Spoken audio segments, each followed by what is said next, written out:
नवरात्रि के दिन पड़े माँ शैलपुत्री की कथा, सुख समृद्धि का होगा आगमन।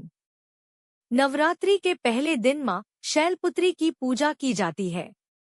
माँ शैलपुत्री हिमालयराज की पुत्री हैं। शैल का मतलब होता है पत्थर या पहाड़। नवरात्रि के पहले दिन माँ शैलपुत्री की पूजा की जाती है। माँ शैलपुत्री हिमालयराज की पुत्री हैं। शैल का मतलब होता है पत्थर या पहाड़।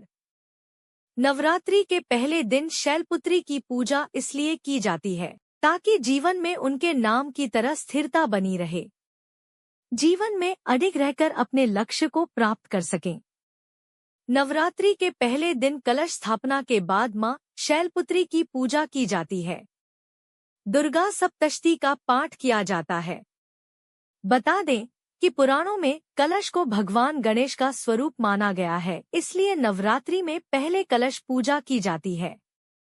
माँ शैलपुत्री की कथा। नवरात्रि के पहले दिन माँ शैलपुत्री की पूजा विधि विधान के साथ की जाती है। माँ का वाहन वृषभ बैल है। माँ शैलपुत्री को हिमालयराज पर्वत की बेटी कहा जाता है। इसके पीछे एक पौराणिक कथा है। एक बार प्रजापति दक्ष, सती के पिता, ने यज्ञ के दौरान सभी देवताओं को आमंत्रित किया।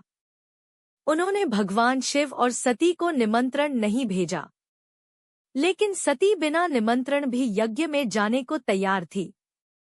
ऐसे में भगवान शिव ने उन्हें समझाया कि बिना निमंत्रण यज्ञ में जाना ठीक नहीं, लेकिन सती नहीं मानी तो भगवान शिव ने उन्हें जाने की इजाजत दे दी।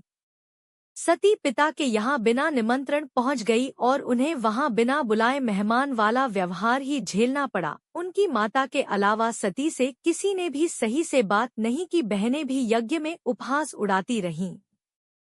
इस तरह का कठोर व्यवहार और अपने पति का अपमान वे बर्दाश्त नहीं कर सकीं और क्रोधित हो गईं। और इसी क्षोभ, ग्लानि और क्रोध में आकर उन्होंने खुद को यज्ञ में भस्म कर दिया। जैसे ही ये समाचार भगवान शिव को मिला, उन्होंने अपने गणों को दक्ष के भेजा और उनके यहाँ चल रहा यज्ञ विध्वंस करा दिया।